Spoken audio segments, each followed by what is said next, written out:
So let's start. आज की quiz के अंदर एज आई टोल्ड कि हम लोग कुछ क्वेश्चंस लेंगे मैथ्स रीजनिंग के भी। तो जस्ट अ रिमाइंडर, जो लोग अभी अभी ज्वाइन किए हैं, आपके पास पेपर पेन होना चाहिए। हो सकता है कि मैं सीरीज का अल्फाबेट सीरीज का क्वेश्चन भी दूं। तोशिबा बेटा, मम्मी को बोल दो थोड़ा शांत हो जाए। हाँ ठीक है। और हो सकता है उसके क्वेश्चंस भी दूं। तो आप लोगों को अगर अल्फाबेट लिखना है 1 to 26 तो यू कैन, टाइम वेस्ट नहीं होगा तब। स्टार्ट करें। कृपया करके हाथ जोड़ के विनती है, जिन लोगों का वीडियो ऑफ है वीडियो ऑन कर लें। मुझे आपको देखने से बहुत आनंद मिलेगा, आपको नजर नहीं लगेगी, प्यार मिलेगा मेरा। प्लीज। दीपक कुमार, प्रियांशु, प्रदीप, HM, उदित, मनीष, आप सब बहुत सुंदर हो, नहा धो के बैठे हो, मुझे पता है। कृपया करके वीडियो ऑन कर लें। Good afternoon. Hello ma'am. मैंने भी बोला, आपने मुझे रिप्लाई नहीं दिया। अरे बेटा, मैंने सुना नहीं होगा। गुड आफ्टरनून ख्याति, गुड आफ्टरनून एवरीवन, कैसे हो आप सब? ऐसा हो ही नहीं सकता, ऐसे मैं रिप्लाई ना दूं, वो ध्यान से उतर गया होगा, मतलब सुना नहीं होगा। चलिए क्वेश्चन नंबर 1 स्टार्ट करते हैं। Dishonour of cheque is an offence under the, ठीक है, कौन से एक्ट में अगर हम कोई चेक का डिसऑनर होता है तो कौन सा एक्ट लगता है? ख्याति ही बताएगी। बताइए ख्याति। Negotiable act I think. क्या पूरा एक्ट का नाम बताइए। मैम ऑप्शन दीजिए ना, ऑप्शन से याद है। चलिए ऑप्शन दे देते हैं हम। Negotiable act, negotiable contract act, negotiable instrument act और negotiable code. Negotiable instrument act. Yes ma'am. ठीक है, नेगोशिएबल इंस्ट्रूमेंट एक्ट 1881। ओके, तो अब मुझे ममता ये बताएगी कि ये नेगोशिएबल इंस्ट्रूमेंट होते क्या है? What do you mean by the word negotiable?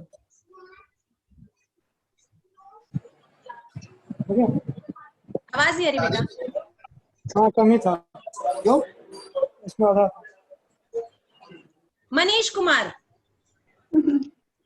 Manish Kumar बताएंगे। चल कोई बात नहीं ममता, मनीष कुमार बताइए जरा नेगोशिएबल वर्ड। हाँ क्वेश्चन एक बार बताइए मैम। हाँ, तो ध्यान आपको इधर उधर था ना, इसीलिए हमने आपसे सवाल पूछा है। नेगोशिएबल इंस्ट्रूमेंट एक्ट होता है एक, है ना? उसके अंदर जो वर्ड नेगोशिएबल है उसका मतलब क्या होता है?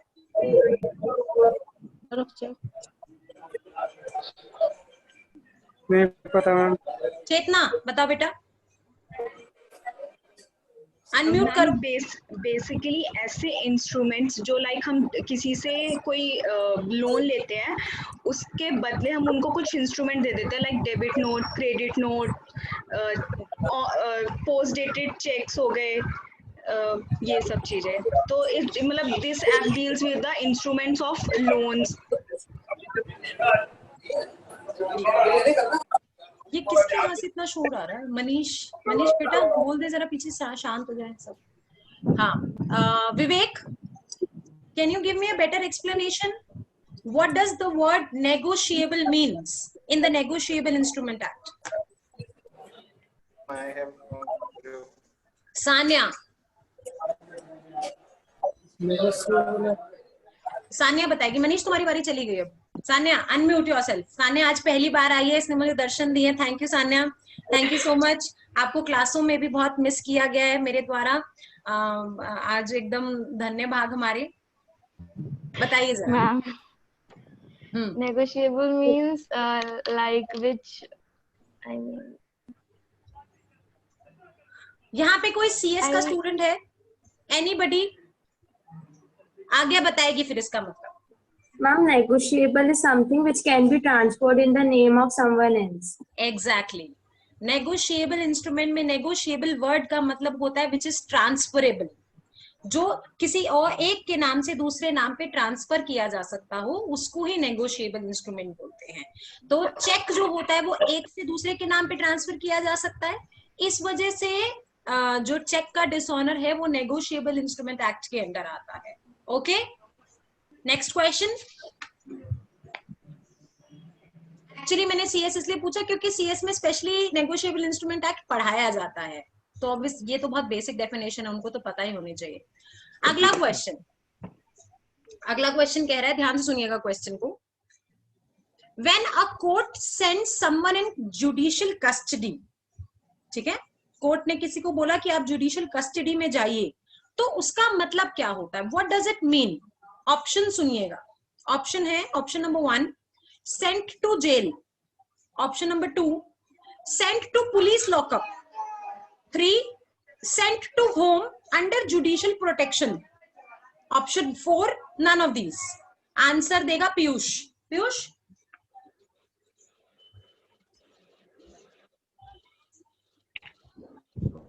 मैम ऑप्शन रिपीट कर देना please. sent to jail, sent to police lockup, sent to home under judicial protection, none of these. Sent to home under judicial protection. Anushika, is he right? His voice was not audible to me. He is saying he is sent to home under judicial protection. Ma'am. What should be the correct answer then? Ma'am हम बताएं? रुकिए मनीष, बताइए अनुशिका। Sent to police station. मतलब Saint to police lockup. सारे बोल दो। हाँ, तो 4 ही ऑप्शन है, 2 गलत हो गए तो एक तो नन ऑफ दीज बचा ही, फिर एक ही बचेगा तुम्हारे पास। हम बताएं? हाँ, बता दो मनीष, बता दो। He is sent to jail, he is sent to prison. Judicial custody बोल रहा है वो। Judicial custody, sent to prison.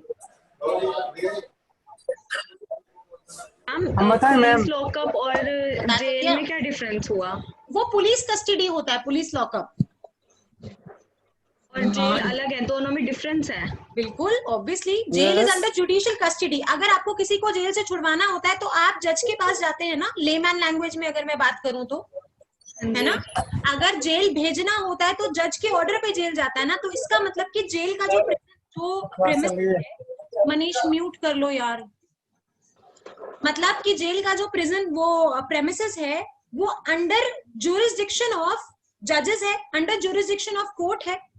लेकिन अगर हमें इन्वेस्टिगेशन चल रहा है, इंटेरोगेशन चल रहा है और किसी को रिमांड पे है, ठीक है, तो वो पुलिस कस्टडी में जाएगा। क्वेश्चन में साफ लिखा हुआ है अंडर जुडिशियल कस्टडी, तो वो कहां जाएगा? जेल में। ठीक है, अगला क्वेश्चन थोड़ा आसान कर देते हैं। अगला क्वेश्चन कह रहा है which court in India are empowered to issue writs as provided in the constitution of India. कोई जवाब नहीं देगा, कोई लिखेगा भी नहीं, जिससे मैं पूछूंगी वही जवाब देगा। देवांशी बेटा, can you please turn on your video so I can see you and you can unmute yourself and answer this question? Wait.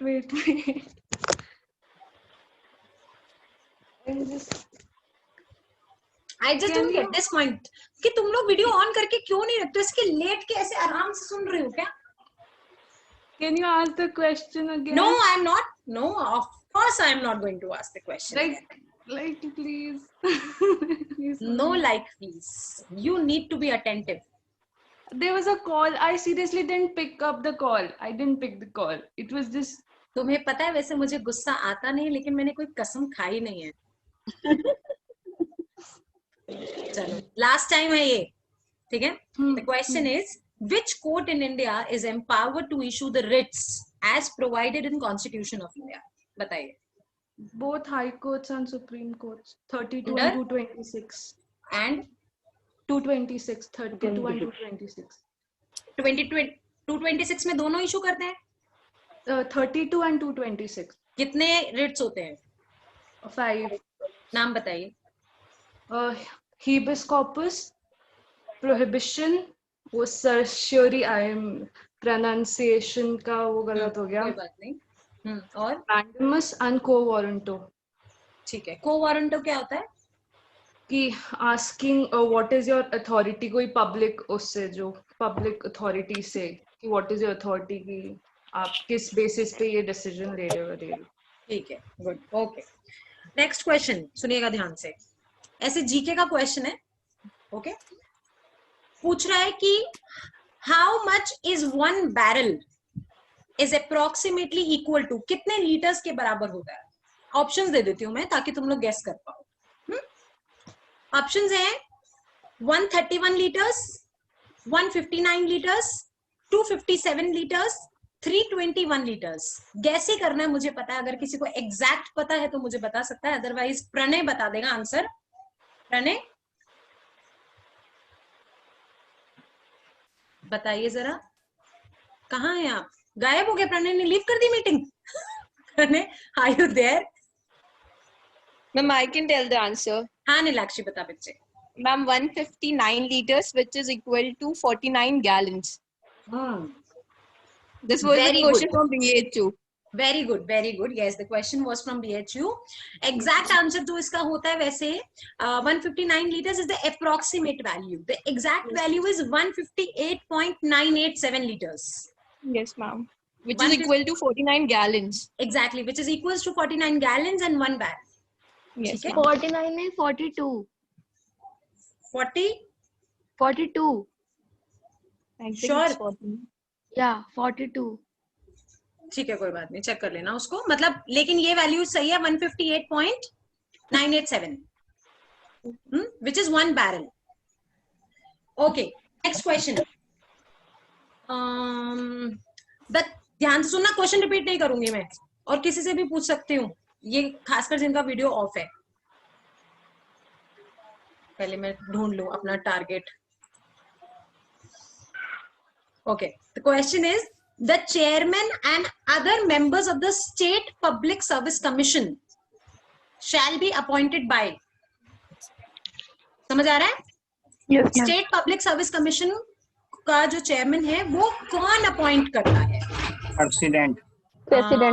बताइए बताइए, अभी कौन है ये? कौन लिख के आ रहा है सबका paper?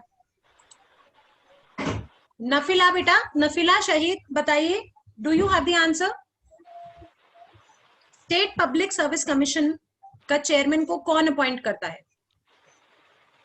Ayushi, can you tell me? I'm president. President. Ma'am मैं बताऊं? हाँ बताओ. Ma'am governor. Khyati. Ma'am president. Governor. Governor ma'am, governor governor governor governor. Move करता है. Appointed by governor and removed by. Appointed by president. Appointed by governor and removed by the president. Appointed by the governor of the state. Yes भाई, governor को भी तो कुछ rights दे दो. Governor क्या ऐसी बस सैलरी खाने के लिए बिठा रखे हैं क्या? नहीं ना, कुछ तो काम करेंगे वो भी. सो और वैसे भी स्टेट पब्लिक सर्विस कमीशन की बात कर रहा है, उसके स्टेट में कैसे काम होगा? एग्जीक्यूटिव तो वही देखेगा ना. तो appointed by the governor of the state. Very good ख्याति. और ऐसा लिखा है आर्टिकल 316 में. ऐसा लिखा है कहाँ? आर्टिकल 3160. चलो, अब मैं क्या कर रही हूँ, मैं एक मैथ्स का क्वेश्चन आपके साथ स्क्रीन शेयर कर रही हूँ. आप लोग उसको सॉल्व करोगे. I will give you 1 minute and then मैं जिससे पूछूंगी वो उसका आंसर देगा. Cool? So that everyone can solve, but the answer will be told and explained by the one who I will ask. So let's start this.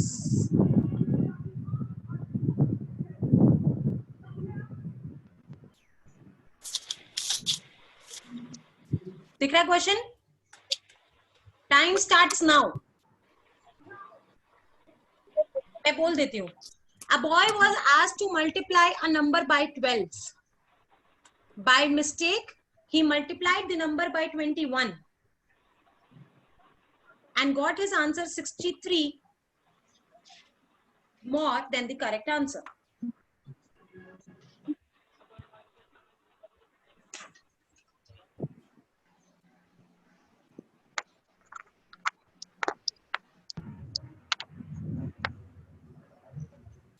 करो solve. मैं एक बार मेरे लैपटॉप का pen.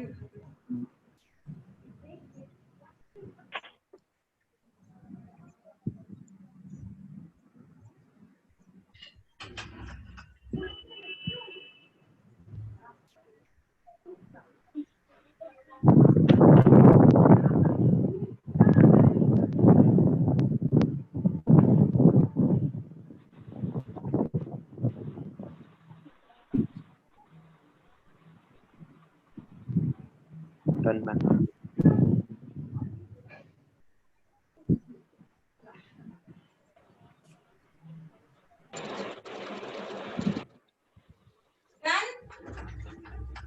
Done, ma'am. Yes, ma'am. आसान, बड़ा आसान। चलो कौन बताएगा? मनीष बताओगे? आंसर क्या है बच्चे?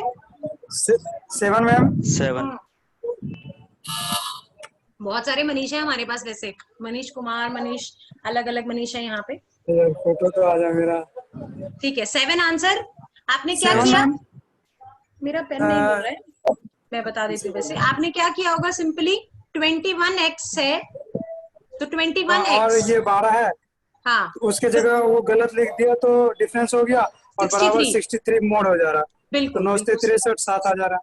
बिल्कुल, मतलब 21x minus 12x is equal to 63, ऐसे किया होगा। ठीक है, तो आपके पास x की वैल्यू आ जाएगी। x की वैल्यू ही पूछी है उसने मुझसे, दैट इज 7। एवरीवन, चलो नेक्स्ट क्वेश्चन करिए। Ram went to a shop to buy ये बट नहीं है, to buy 50 kg of rice. He buys 2 varieties of rice which cost him rupees 4.5 per kg and 5 per kg. He spends a total of 240. What was the quantity of cheaper rice brought by him?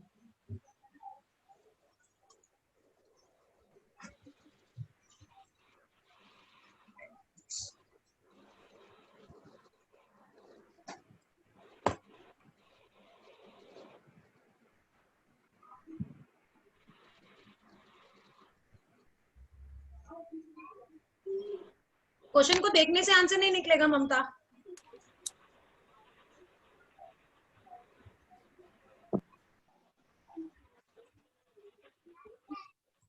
Ranjit आ गया क्या?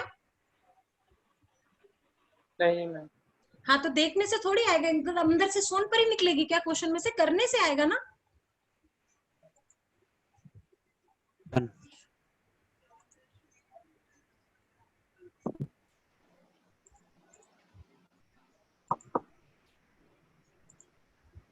Done. Done. Yes, ma'am. कौन बताएगा answer मुझे? Toshiba, हो गया बेटा? आया answer Toshiba? बोलो बोलो। सान्या हुआ? सान्या का तो हो ही गया होगा। सान्या बोलो। मैम एक सेकेंड। हाँ, जल्दी सॉल्व कर। रंजीत हुआ? नहीं, ये क्वेश्चन बहुत आसान है, ये तुम लोगों का डर है जो इसको करने नहीं दे रहा है। सान्या आंसर बताओ। 20। ठीक है, बिल्कुल सही। देखो अब मेरी बात सुनो ध्यान से। क्वेश्चन को देखकर ऐसे 4-5 वैल्यू लेकर इतना कंफ्यूज नहीं होना और उसको देख के डरना नहीं है, पता है? अच्छा चलो मैं इस पे कहानी सुनाती हूँ। मेरा छोटा सा नेफ्यू है एक, हाँ, उसको मैंने आजकल उसके मन में डर बिठा रखा है कि जब कभी भी वो फोन उठाएगा तो मैं उसको भूत दिखा दूंगी अपने फोन में। ठीक है, अब वो इतना ज्यादा डर गया है कि बुआ आती है तो मुझे भूत दिखा देती है, तो वो घर में मेरे घुसते ही फोन सारे दूर कर देता है। बट रिसेंटली उसने क्या करा है कि उसने एक ट्रिक अपनानी शुरू कर दी है मेरे साथ। वो क्या करता है कि बुआ आप मुझे भूत दिखाओ, मैं हंसूंगा। अब जब कभी मैं उसको भूत दिखाती हूँ ना तो उसको डर तो लग रहा होता है, लेकिन वो मुझे और भूत को महसूस नहीं कराने देता कि उसको डर लग रहा है, तो वो इतनी जोर जोर की हंसता है। So same thing you have to apply with such questions कि अगर आपको डर लग भी रहा है ना तब भी आप उसको अटेम्प्ट करो ताकि उसको पता ही ना चले कि आप डर रहे हो। अब मेरे दिमाग में तब से आ रहा है कि यार मुझे तो कुछ और ढूंढना पड़ेगा इसको डराने के लिए, इसका तो डर खत्म हो गया। तो आप लोग क्या करते हो? आप डर ज्यादा जाते हो क्वेश्चन को देख के, और क्योंकि ये मैथ्स का, ओह माय गॉड मैथ्स आ गया, मैथ्स आ गया, मैथ्स कुछ नहीं है। अब देखो चलो मेरे साथ सॉल्व करो। क्या बोल रहा है? Ram went to a shop to buy 50 kg, मतलब उसने भैया 2 तरीके के चावल खरीदे हैं, दोनों 50 किलो चावल खरीदे टोटल। इसका मतलब कि x की क्वांटिटी जो भी होगी, y की quantity, total 50 kg is the quantity he must have wide.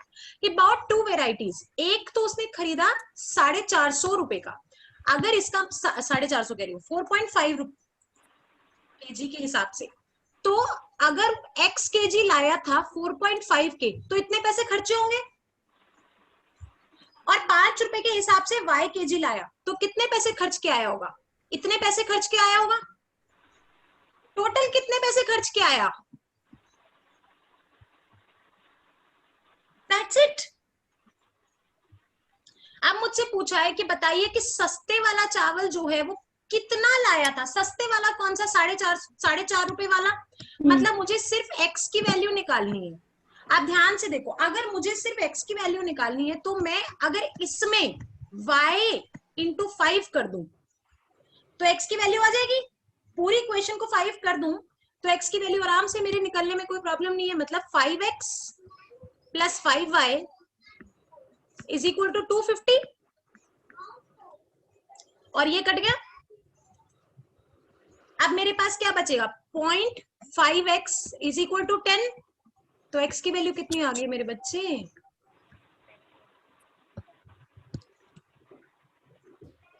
आया समझ? Yes ma'am. कितने लोग हैं? ईमानदारी से अनम्यूट करके बताओ जिन्होंने ट्राई ही नहीं किया था।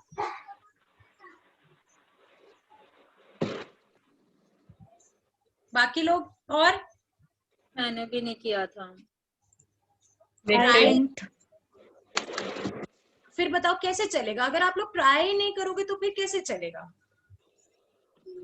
हाँ, ऐसे तो फिर सारी मेहनत ही खराब हो जाएगी। अगर BHU जैसा ढप्पा दे दिया DU ने तो क्या करोगे?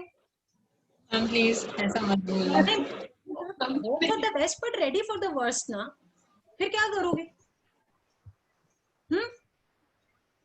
और ये आसान है, करोगे तो आएगा ना, डरने से कुछ नहीं होगा। चलो अगला क्वेश्चन पूछ रही हूँ मैं।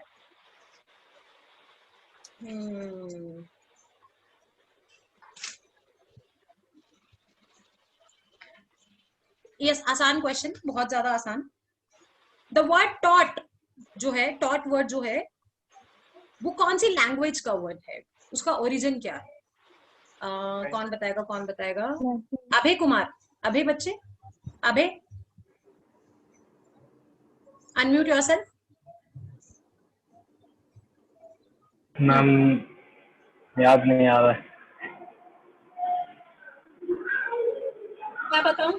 मेरे हाथों फोन लिखे हैं बहुत सारे, पता है तुम्हें? Latin word टॉटरियम।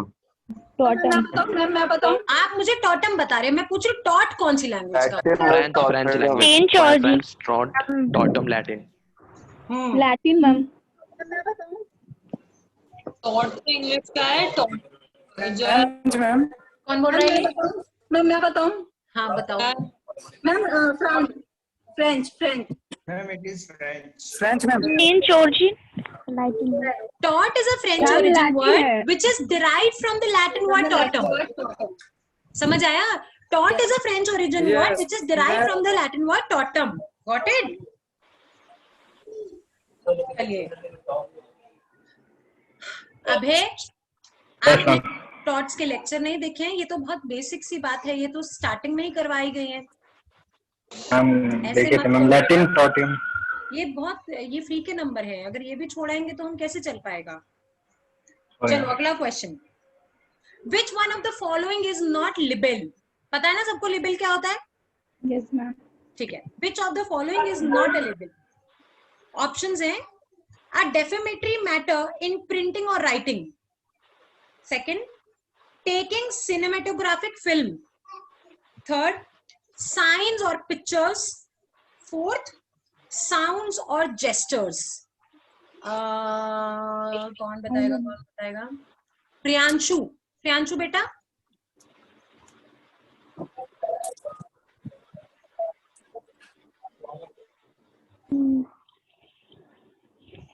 खबरदार जो मुझे क्वेश्चन रिपीट करने को बोला। नहीं, क्वेश्चन रिपीट करने को नहीं बोलेंगे। बताओ बताओ फिर। डी क्या होता है? D option sound and gesture. हाँ बिल्कुल सही, साउंड एंड जेस्चर्स। क्यों? लिबिल के अंदर होता है सिर्फ लिखित, लिखा हुआ। लिबिल, लिखित, जितना भी लिखित होगा वो सब कुछ लिबिल में आएगा। स्लैंडर स्पोकन, ठीक है। So sounds and gestures are not a part of libel. Good. अगला आसान question, what do you mean by the word instigate? Konika बताएगी। Konika, what do you mean by the word instigate? Options दो, option दो। Unmute तो कर ले फिर। हाँ, ऑप्शंस दो, ठीक है। देखो, options are to cheat, to do any unlawful act, to provoke, to promote. आसान है, इसमें भी ऑप्शन मांग रहे, बताओ। प्रवोक। हाँ, प्रमोट नहीं, प्रवोक। तुम्हारा प्रमोशन रुक जाएगा, पता है तुम्हें।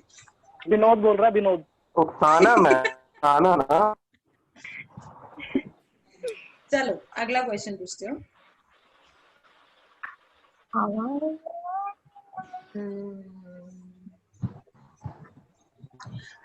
कॉन्स्टिट्यूशन के कौन से आर्टिकल में ये बात लिखी है कि कभी भी कोई अपने खिलाफ गवाही देने के लिए किसी को फोर्स नहीं किया जा सकता?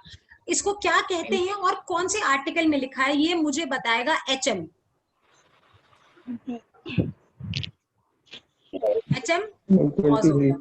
HM तुम्हारी वीडियो फ्रीज होगी बेटा, ये डीपी लगा रखी है या वीडियो फ्रीज हुई है?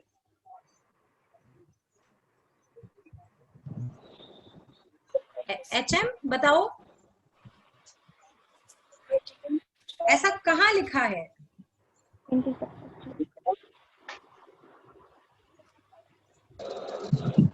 जिससे भी मैं पूछती हूँ गायब हो जाता है वो। Shubh, can you tell me? Yes ma'am, article 20 clause 2। क्या कहते हैं उसको हम? What kind of right is this? Is it a right? No self-incrimination. Protection and conviction. Self-incrimination, है ना? Is it a fundamental right? Yes ma'am.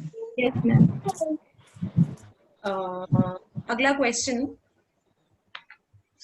ध्यान से सुनना क्वेश्चन। अंशिका है यहाँ पे? Anshika, are you there today? नहीं है, ठीक है, ध्यान से सुनिएगा क्वेश्चन।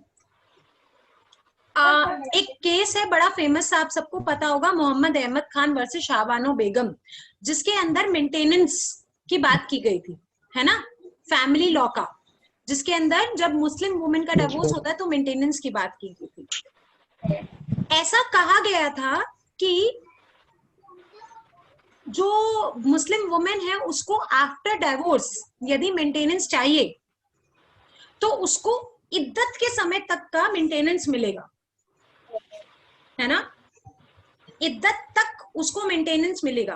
तो सबसे पहले मुझे रंजीत ये बताएगा कि ये इद्दत क्या होता है।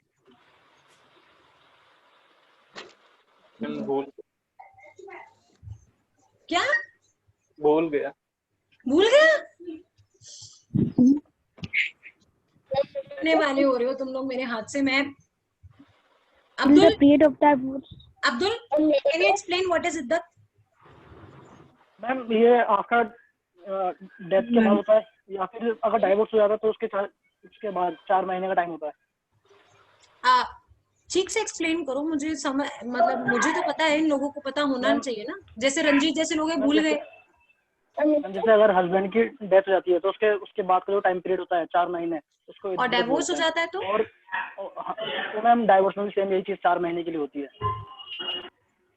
डाइवोर्स 3 महीने की होती है, 4 महीने की होती है दूसरी शादी तक, जब तक वो रीमैरिज नहीं कर लेता। मैरिज होने। नहीं मैम, रीमैरिज वाली बात नहीं है इसमें। तो जिंदगी भर अगर रीमैरिज कभी करेगी नहीं तो इद्दत चलता रहेगा।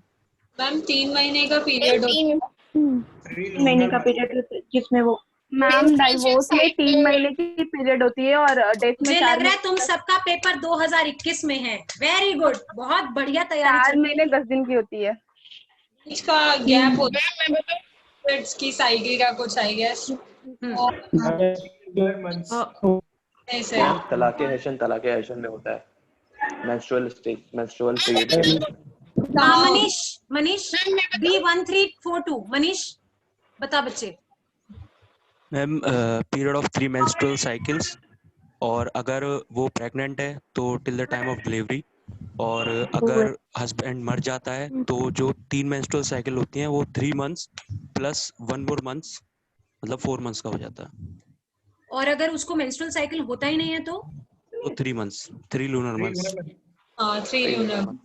ठीक है, वेरी गुड। अब धूल सुनो ध्यान से नलायको, मनीष ने जो बताया वो सही बताया है। क्या कि जब डाइवोर्स होता है तो उससे लेकर 3 मेंस्ट्रुअल साइकिल तक इज द इद्दत पीरियड। अगर उसको मेंस्ट्रुअल साइकिल नहीं होता तो 3 लूनर मंथ्स। और यदि वो प्रेग्नेंट है, if she is pregnant, then due till the delivery of the baby, okay, और again due date whichever is earlier. Also second, अगर हस्बैंड की डेथ हो जाती है then it is 4 months 10 days, not 4 months, it's 4 months 10 days इद्दत।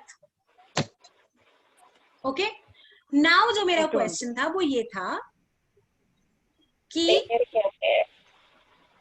जो Muslim women है उसको जो इद्दत के पीरियड तक का मेंटेनेंस मिलना है, यदि वो रीमैरिज नहीं करती है ना, अभी तो हम कह रहे हैं कि यदि उसको इद्दत तक मिलेगा, इद्दत के बाद नहीं पैसे देंगे।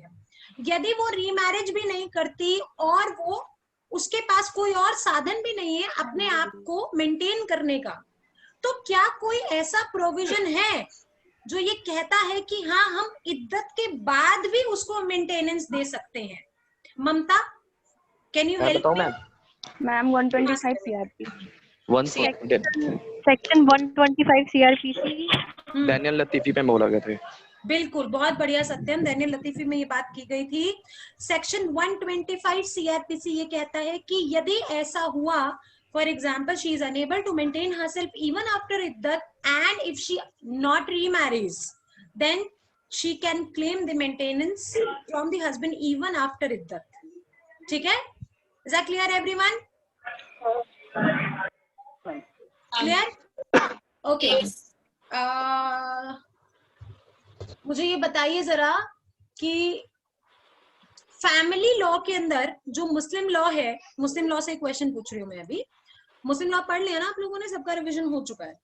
मुस्लिम लॉ में जो मुस्लिम मेल है उसकी जो वॉइड मैरिज होती है, उसकी भी वॉइड होती है मैरिज, कि वो उससे शादी नहीं कर सकता। वो 3 बेसिस पे होती है। 3 तरीके के रिश्ते बताए हुए हैं, नाम बताए हुए हैं बकायदा खास साफ कि इन 3 तरीके के रिश्ते जो हैं ये प्रोहिबिटेड रिलेशनशिप हैं, and they will create a void marriage under Muslim marriage if a Muslim man gets married. What kind of 3 such relationships are called will be told by Akshay. Akshay बेटा, अक्षय, मैं हमेशा तेरी डीपी देखती रह जाती हूँ बेटा। अक्षय सहाय, नेम नहीं पता। नहीं पता, बहुत ही बढ़िया। प्रदीप, प्रदीप बताएगा? प्रदीप, दीपक कुमार, क्लास में होते ना तुम लोग, स्केल पढ़ते, तुम्हें पता है? तुम्हें मैं बताऊं मैम? रिलेशनशिप में नहीं शादी होगी, मतलब उसमें मुस्लिम में मदर सन और मदर। ऐसे इनको क्या बोलते हैं ये पूछ रही हूँ मैं। ऐसे क्या मतलब, बिल्कुल मेट्रो में चलने वाले लोगों की तरह बात कर रहे हो तुम लोग। Prohibited relationship. हाँ मेरे बेटा, मैं वही पूछ रही हूँ, बोलते क्या है उनको? प्रोहिबिटेड रिलेशनशिप तो है, there is a name, proper vocabulary given to such relationships. Relationship क्या? सपिंडा रिलेशनशिप। सपिंडा हिंदू लॉ में होता है, सपिंडा तो मुस्लिम्स लॉ में कहाँ से आ गया? उनके पिंड होते हैं, सपिंडा इज सेम पिंड। आयुष पांडे, गुड मॉर्निंग, बताइए जरा, कोई आइडिया? मैम चलो सुनो ध्यान से। 3 तरीके के रिश्ते हैं जो मुस्लिम लॉ में प्रोहिबिटेड किए गए हैं, कॉन्सैग्युनिटी, एफिनिटी और फॉस्टरेज। नाम सुने? ओ मैम, नहीं सुने, कोई बात नहीं, लिख देती हूँ मैं।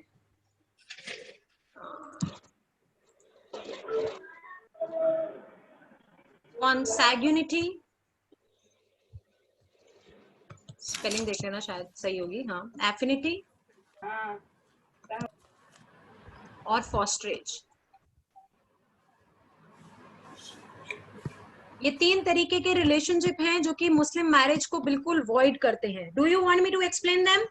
यस। कॉन्सैग्युनिटी का मतलब होता है ऐसे रिश्ते जो कि बाय ब्लड बने हैं। बाय ब्लड का मतलब है कि वो अपनी बहन से शादी नहीं कर सकता, अपने मम्मी से शादी नहीं कर सकता, मम्मी की मम्मी से शादी नहीं कर सकता, अपने बेटी से शादी नहीं कर सकता, बेटी की बेटी से शादी नहीं कर सकता, जो कि उसको बाय ब्लड जितने भी रिलेशनशिप मिले हैं वो सब उसके कॉन्सैग्युनिटी रिलेशनशिप होते हैं। एफिनिटी का मतलब होता है बाय स्पाउस, ऐसे रिश्ते जो कि उसको उसकी स्पाउस के द्वारा मिले हैं, मतलब कि वो अपनी बीवी की बहन से शादी नहीं कर सकता, अपनी बीवी की बहन की बेटी से शादी नहीं कर सकता, अपनी बीवी की बहन की माँ से शादी नहीं कर सकता, मतलब अपनी सास से शादी नहीं कर सकता। समझ आ रहा है? तो रिलेशनशिप जो उसको स्पाउस से मिले हैं। और लास्ट में आता है फॉस्टरेज। यदि कभी भी किसी ने भी 2 साल की उम्र तक किसी और का दूध पिया है, ब्रेस्ट फीडिंग किया है किसी ने उसको, तो वो उसकी फॉस्टरेज मदर बन जाती है। ये आपको भानु सर ने फैमिली लॉ में पढ़ाया है। मरहम पढ़ाया है ना? ना मरहम मरहम रिश्ते बन जाते हैं, नहीं पढ़ाया?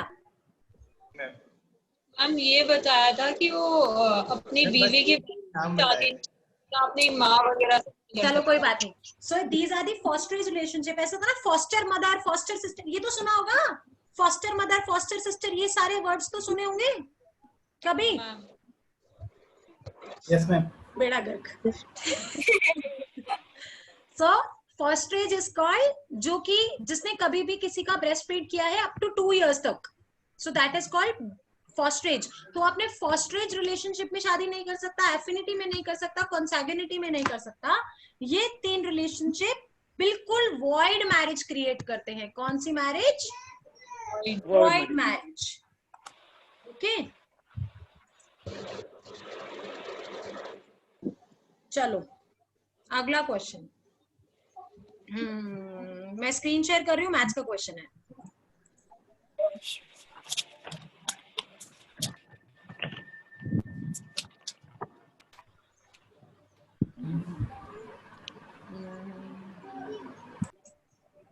ये करके बताओ।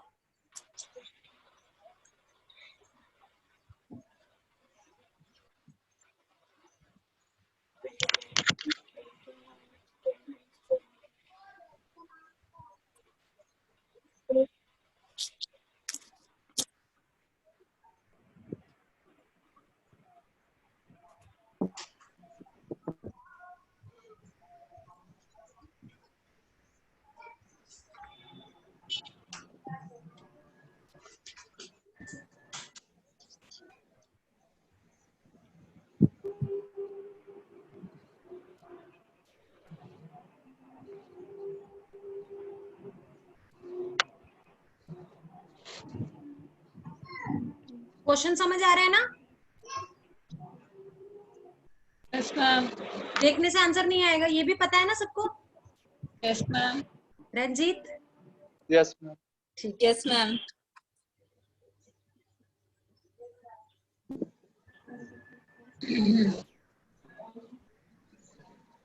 हो गया मैम।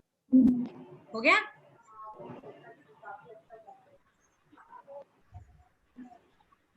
कोई नहीं, ले लो थोड़ा टाइम और।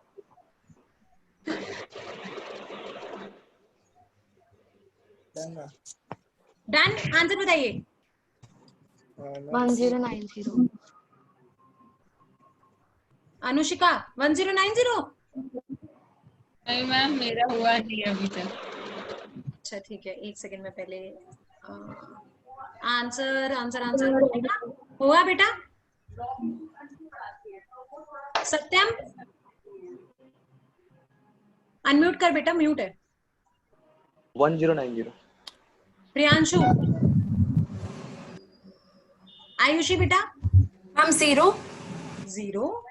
पीयूष।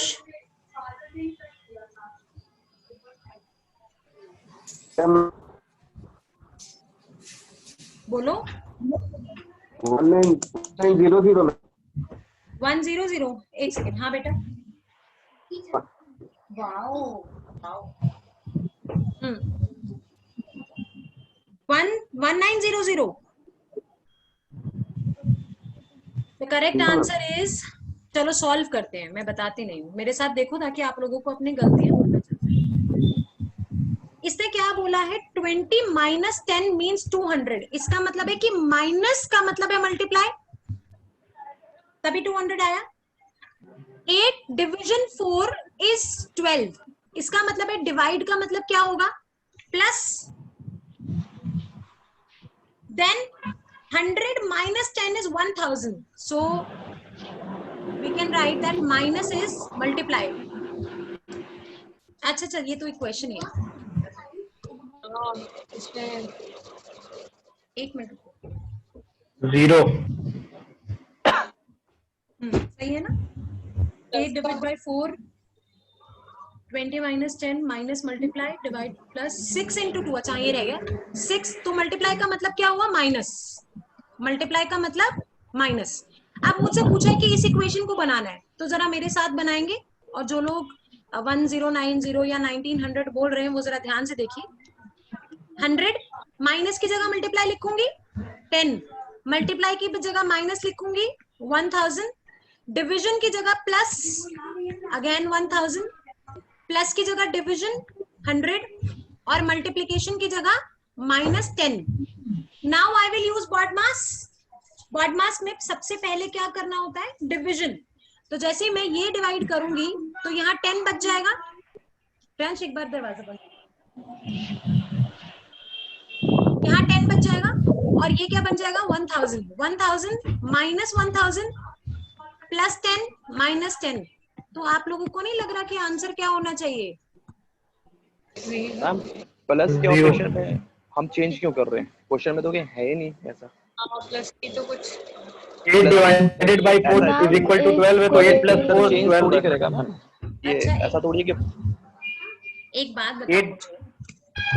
बताओ मुझे कि ये इसका मतलब अगर ये लिखा है यहाँ पे, इसका मतलब ये लिखा है, क्या शब्द में क्लास ले रहे हो, इसका मतलब ये लिखा है, तो ऑब्वियसली आपको नहीं लगता कि ये वाइस वर्सा एप्लीकेबल होगा?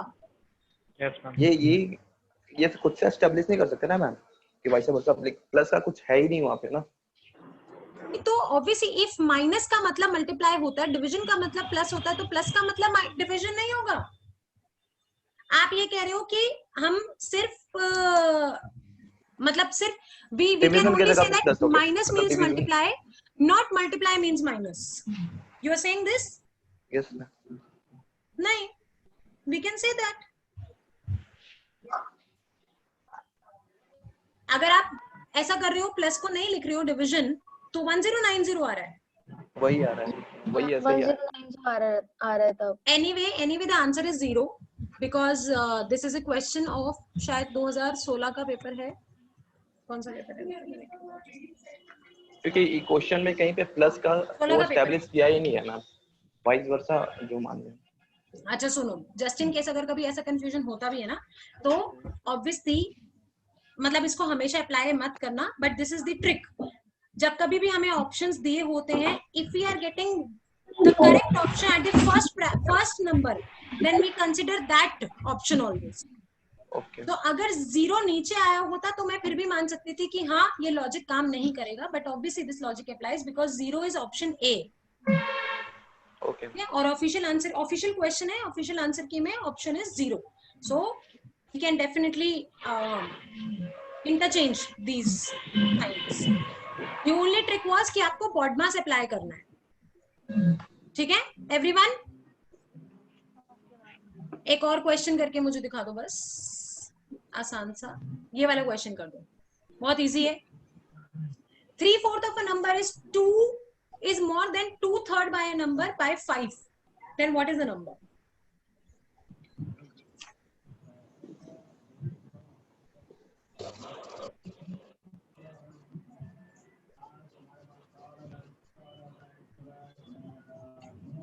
ऑप्शंस चेक कर लेना, शायद ऑप्शन गलत होंगे इसमें। आप आंसर बता दो, ऑप्शन मत देखना।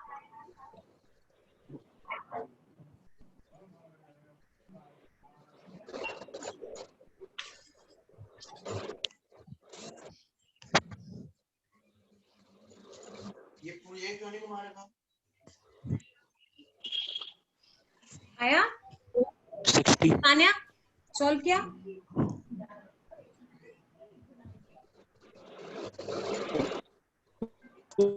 सिक्सटी 60 ठीक है। चलो एक बार मेरे साथ देखो, जिन लोगों का नहीं हुआ।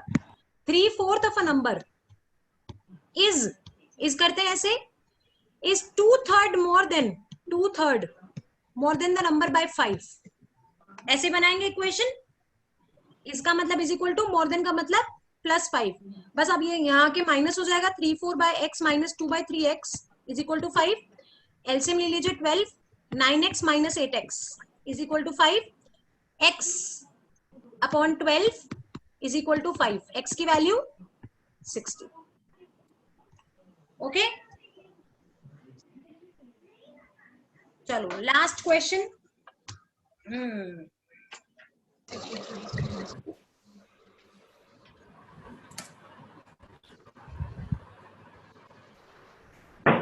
सोचने दो अच्छा सा कुछ।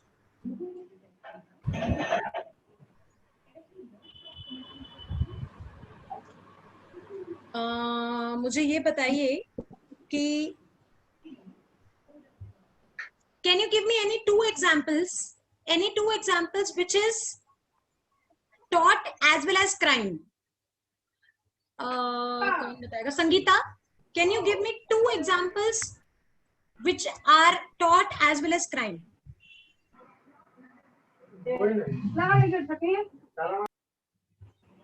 संगीता कुमारी गायब हो गई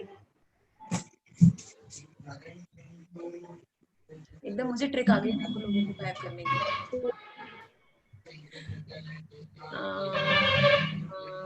कौन बताएगा? यस मैम, मैं बताऊं? सत्यम, 1 मिनट रुको। उदित कैन यू टेल मी? वैसे डेफेमेशन होता है टॉट वेल एज क्राइम, और दूसरा नहीं पता। Nuisance. Satyam? Public nuisance defamation. Battery. Public nuisance and defamation. Public nuisance और मैम नेग्लिजेंस भी तो होता है। हाँ बिल्कुल, कोई भी दो बताने बेटा, कोई भी दो। होते तो बहुत सारे ऐसे, फ्रॉड भी होता है। ठीक है, हाँ गुड। तो ईमानदारी से अगर आप लोग मुझसे पूछो ना, तो आप लोगों की जो तैयारी है वो 20% है जो होनी चाहिए। ठीक है, मैं इसमें डरा नहीं रही हूँ, मैं सच्ची कह रही हूँ, क्योंकि आप लोग पढ़ तो रहे हो, लेकिन what I can see is that you guys are not confident. What I can infer is that maybe because you are unable to retain it, maybe because of anything, you guys are not confident कि कोई question आएगा तो क्या मैं उसको confidently attempt कर पाऊंगा या नहीं कर पाऊंगा। Only few of you, very few of you, I think कि वो अप टू द मार्क है प्रिपरेशन में। So please buckle up, please tighten your seat belts. जिस तरीके से हम लोग क्वेश्चन पूछ रहे हैं, आप अपने घर में किसी को, छोटे भाई बहन को, किसी को भी बिठा के उसको पढ़ाना शुरू करो। और आज का सेशन स्टार्ट होने से पहले मैं आपको आपका स्केड्यूल बता रही थी, क्योंकि अब हम दिन में 4 लेक्चर करते हैं रिवीजन के। 4 लेक्चर अगर आप 1.75 की स्पीड से भी देखते हो, तब भी हार्डली मैं आप लोगों का सारा ये वाला सेशन और सारा टाइम मिला लूं तो शायद आप मुझे 8 घंटे का टाइम दोगे। 8 घंटे के अलावा 6 आवर्स to 7 आवर्स का आपका स्लीप हो गया। ओके, 15 आवर्स, 5 घंटे में आपके बाकी चीजों के लगा लेती हूँ, खाना पीना, नहाना धोना, Facebook, WhatsApp, whatever. Still you are left with 4 hours a day. Apart from what you are investing in me, apart from what you are investing in these revision and etc. thing, invest those 4 hours in the areas where you are weak at. अपने areas को detect करो कि आपका area कौन सा कमजोर है। कुछ नया मत उठाना इन दिनों। ऐसा नहीं है कि यार मेरा करंट अफेयर अच्छा नहीं था, चल अब मैं करंट अफेयर करना शुरू करता हूँ, मेरा मैथ्स अच्छा नहीं था, चल मैं मैथ्स अच्छा करना शुरू करता हूँ। This is not the time to do any experiments, this is the time to brush up what you are good at. देखो जो नहीं आता पेपर में वो आप छोड़ो तो कोई प्रॉब्लम ही नहीं होता, लेकिन जो आता है वो छोड़ के आओ तो उससे बड़ा दुख कोई नहीं होता। So you have to make sure कि जो अगर आपको चीज आती है, जो आपने पढ़ी हुई है, वो आप गलत ना करके आओ, ठीक है? मैम एक सवाल है मैम। हाँ सत्यम बोलो। ग्रुप में ना आज सुबह क्वेश्चन आया था कि वॉलंटरी नॉन फिट इंजूरिया का जो वो है डिफेंस है किस किस में अवेलेबल है। उसमें ऑप्शन था मिस्टेक और रेस्क्यू और विस मेजर और ऑल ऑफ द अबव। सबने ऑल ऑफ द अबव बताया मैम, आंसर 2-3 बच्चों ने। या ऑल ऑफ द अबव होगा या फिर रेस्क्यू ऑफ डॉक्ट्रिन, वो rescue of doctrine of rescue का होगा इधर। देखो वॉलंटाइन नॉन फिट इंजूरिया जो होता है वो रेस्क्यू में डिफेंस नहीं लिया जाता। क्यों नहीं लिया जाता एक बार ही समझते हैं हम, पूरा एक बार कॉन्सेप्ट समझो तो आपको आंसर अपने आप आ जाएगा। अगर हमारे कॉन्सेप्ट क्लियर है तो हम आंसर अच्छे से निकाल लेते हैं। क्या होता है volenti non fit injuria? Volenti non fit injuria होता है जब हम अपनी मर्जी से किसी चीज को करने के लिए कह रहे हैं कि ये मैं कर रहा हूं, अब इसमें कुछ भी होगा तो मुझे कोई प्रॉब्लम नहीं है। अगर आप लोगों ने मेरा वॉलंटाइन नॉन फिट इंजूरिया वाला एक यूट्यूब का लेक्चर देखा होगा तो उसमें मैंने एक बिल्डिंग में आग लगी है वो एग्जाम्पल दिया है। देखा है आप लोगों ने? नहीं देखा? चलो मैं बताती हूँ। क्या हुआ है कि एक बिल्डिंग में आग लगी है, उसमें एक बच्चा है जो अंदर फंस गया है और बाहर बहुत शोर मचा हुआ है, कोई मेरे बच्चे को बचाओ, कोई मेरे बच्चे को बचाओ, जो मेरे बच्चे को बचाएगा मैं उसको 5,000 रुपए दूंगा, कोई मेरे बच्चे को बचाओ। ओके नाउ मैंने ये बात नहीं सुनी कि जो मेरे बच्चे को बचाएगा उसको मैं 5,000 रुपए दूंगा। सिर्फ मुझे ये पता चला कि कोई अंदर फंसा हुआ है and I went inside to rescue someone. मैं उसको उठा के बाहर ले आई एंड इन द प्रोसेस मुझे थोड़े से बर्न्स आ गए। अब मैंने उस बच्चे के पापा से बोला कि आपका बच्चा तो मैं बचा लाई हूँ, लेकिन आप जरा मेरा ये जो मुझे चोट लगी है आप इसका इलाज करवा दीजिए। तो उसके पापा ने मुझे बोला नहीं करा रहा। ओके अब मैंने क्या करा, उनके ऊपर टॉर्ट में केस कर दिया। उनके ऊपर टॉर्ट में केस करके मैंने कहा कि आपको मेरा इलाज करवाना पड़ेगा। Then he took this defence as a defence, he took this that this is volenti non fit injuria. मैंने तो नहीं बोला था इस लड़की को जाने के लिए, ये लड़की अपनी मर्जी से आग में गई है। वॉलंटरीली जब आप एक्सेप्ट करते हो अपनी इंजरी को तो आप टॉर्ट में एक्शन नहीं ले सकते हो, इसलिए वो ये डिफेंस लेंगे। उन्होंने डिफेंस लिया कि ये नहीं जा सकते। देन मैं पलट के ये बात कह सकती हूँ कि आपका ये डिफेंस इनवैलिड है because this was the rescue case. Logic समझिए कि यदि लोग वॉलंटाइन नॉन फिट इंजूरिया में भी, रेस्क्यू केसेस में भी वॉलंटाइन नॉन फिट इंजूरिया का डिफेंस ले लेंगे तो कभी कोई किसी को बचाएगा ही नहीं, ह्यूमैनिटी खत्म हो जाएगी। कभी कोई किसी के लिए कुछ करेगा ही नहीं क्योंकि उसको पता है यार बाद में तो मुझे कुछ मिलने ही नहीं वाला, बाद में ये बंदा वॉलंटाइन नॉन फिट इंजूरिया का डिफेंस ले लेगा। इसलिए इस एक्सेप्शन को यहां रखा गया। You get it? एक क्वेश्चन है मैम, जैसे अब लास्ट के 5-6 डेज बचे हैं तो अभी हम अगर जैसे हम क्वेश्चंस करते हैं तो मतलब प्रेफरेबल क्या है कि अभी हम अपने कॉन्सेप्ट्स को रिटेन करें जो 6-7 डेज है सारे टॉपिक्स के, या क्वेश्चंस करें? क्योंकि क्वेश्चंस आप वाले हम कर चुके हैं ऑलरेडी, क्विजेस भी हम दे रहे हैं, तो क्या प्रेफरेबल है, रिटेन करना भी या क्वेश्चंस करना? देखो बड़ा कॉमन क्वेश्चन है चेतना, आई एम श्योर सबके दिमाग में ये बात उठ रही होगी, जो भी पढ़ रहा है ढंग से उसको भी लग रहा होगा कि यार मैं करूं क्या इस समय। तो मेरा आंसर वही है जो मैं तेरे को बता रही थी। एक सेकंड होल्ड कर प्रियांश, हाँ ले जा, सॉरी। हाँ सो मेरा आंसर इसका यही है that whatever we are providing you, whatever we are telling you to do quiz, to do the mocks or to do the questionnaire, question bank, वो तो आपको करना ही करना है, लेकिन उसके अलावा के 4 से 5 घंटे आपको अपने रिटेनमेंट के, अपने सिनॉप्सिस में लगाने हैं, अपने तरीके से लगाने हैं, उसको इन्वेस्ट करना है। सो just don't follow the rat race. Have your own strategy. हाँ, 5 घंटे 4 to 5 आवर्स आज बैठो। मेरे साथ एक बड़ा बेहतरीन किसी ने स्टडी प्लान शेयर किया हुआ था, मैं नाम भूल गई उसका, मैं ग्रुप पे डाल दूंगी देखते ही। यहाँ पे है कोई जिसने शेयर किया था अपना स्टडी प्लान?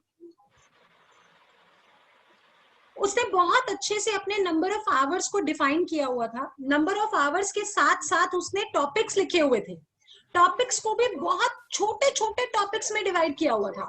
दैट कि रीजनिंग में मुझे ये पढ़ना है, ये पढ़ना है, ये पढ़ना है। इसके साथ साथ मैं आपको ये भी कहूंगी कि आप उसके सामने टाइम लिखो कि this is the time you will invest. The more detailing planning your would be, जितना डिटेल्ड प्लान होगा आपका उतना डिटेल्ड उसका इम्प्लीमेंटेशन होगा। ओके, सो प्लीज अपने टाइम को, अपनी चीजों को सिर्फ ऐसे रैंडमली मत चलते रहो कि जो आ रहा है पढ़ते गए, जो आ रहा है होता गया, जब आंख खुल गई उठ गए, जैसा हो गया ठीक है चलो अभी नहा लिए अब पढ़ने बैठ जाते हैं।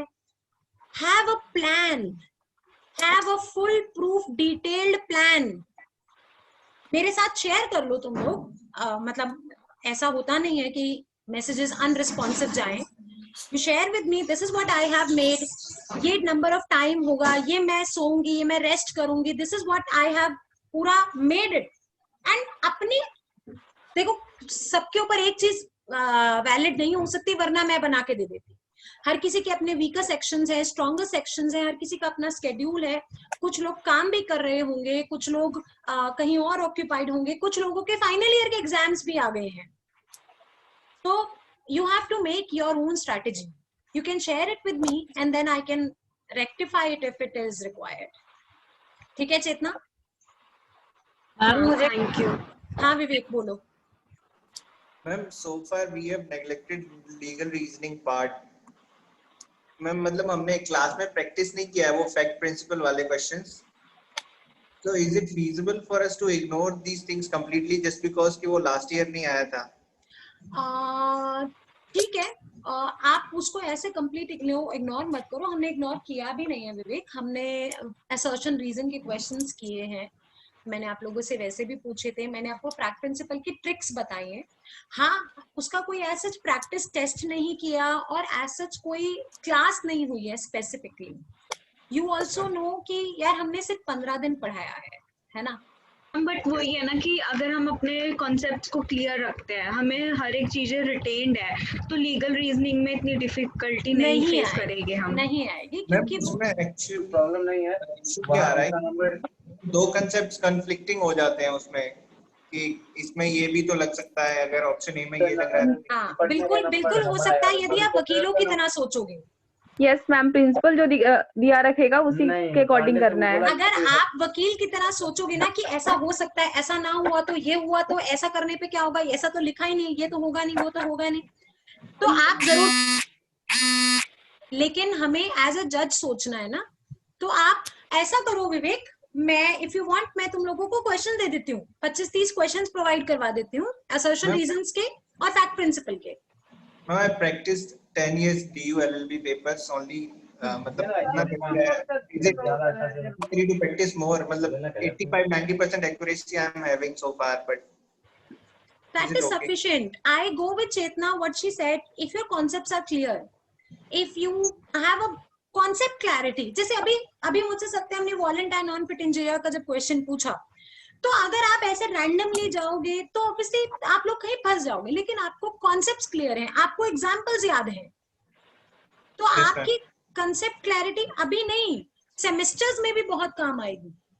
आप कहीं कभी स्टक ही नहीं करोगे। You have to understand the psychology of the exam taker.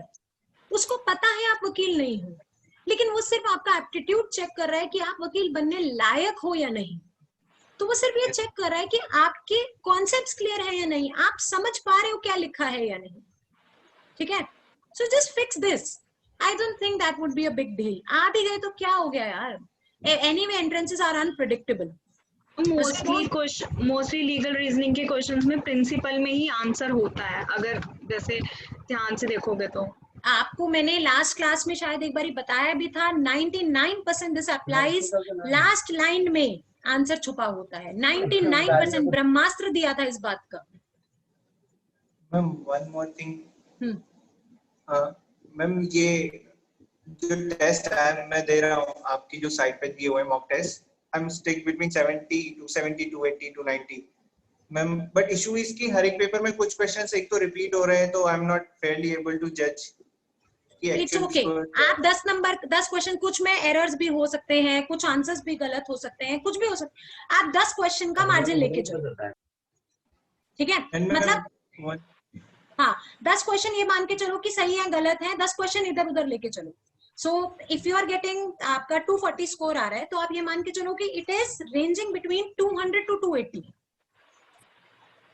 Ma'am it's coming around 280 only, but उसमें कुछ क्वेश्चंस ऐसे होते हैं जो हमने क्लासेस में भी नहीं किए हैं कभी, लाइक कुछ भी पेटेंट लॉ, समथिंग एल्स। अच्छी बात है, तो that is an opportunity, that is an opportunity, उस पे रिसर्च करो, पढ़ो थोड़ा।